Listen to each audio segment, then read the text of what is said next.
Hello mga ka-GM, sa pamagpalang araw muli sa ating lahat. Ito may gusto naman ako may share sa inyo sa itong Ford vehicle, no. Ito ang complaint ng customer sa atin ay lumalabas yung kanyang check engine lights dito, no. Yung check engine lights warning. Ngayon ang nakita nating problema nito mga ka-GM yan. Sa itong Ford vehicle.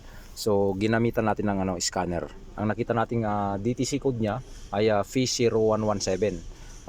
Engine coolant temperature sensor yung lumalabas diyan. Pero ang pinaka problema talaga nito mga ka-GM, mga madalas na nagiging problema ng ganitong sasakyan yan, ay pakita ko sa inyo. Bago tayo sa kanyang makina, no?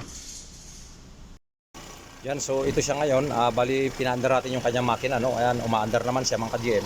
Tapos kung makikita ninyo yung kanyang cooling fan dito, cooling fan na high and low kasi ito. Bali dalawa siya, no? Bali gumagana naman siya mga ka-GM, kaya lang mabagal yung ikot. So pag nag-init na yung kanyang makina, ang madalas na nagiging problema kasi nitong mga Ford Taurus, no? Dito sa kanyang cooling fan relay. Dito, madalas na nagkakaproblema itong cooling fan relay na ito, itong tatlo na ito. Madalas dito sa dalawa, yung kanyang pinaka-connector sa ilalim ay nagkakaroon ng problema yung mga ka-GM. Nagmi-melting siya sa loob. Nag-corrosion saka nagmi-melting kasi nga mahina yung klase ng plastic niya dito sa kanyang connector. So yan yung nasisira. Tingnan nyo, hindi natin mabunot mga ka-GM kasi nga luto na yung ilalim niyan, nanikit na sa loob. Kaya yan po yung madalas na naging problema dito sa ganitong mga sasakyan sa Ford Taurus, no?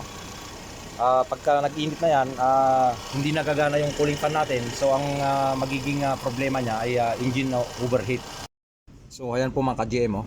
Kung makikita po ninyo, no, sunog po yung niya, yung pinaka connector niya po, no, sa ating fuse box relay.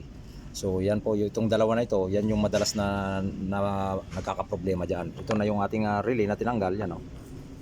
Nagmelting na siya, kaya dikit na dikit yung niya, kaya mahirap nating binunot, no. Yan.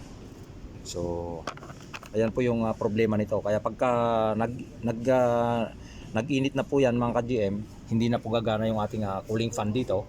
So ang mangyayari sa makina ay mag-engine overheat. So bali ang gagawin natin dito ay papalitan na natin itong kanyang dalawang relay sa ating cooling fan. Tapos itong pinaka-connector niya rito, bubunutin natin, lilipat natin dito sa bakanting slot dito. Diyan. O kaya dito.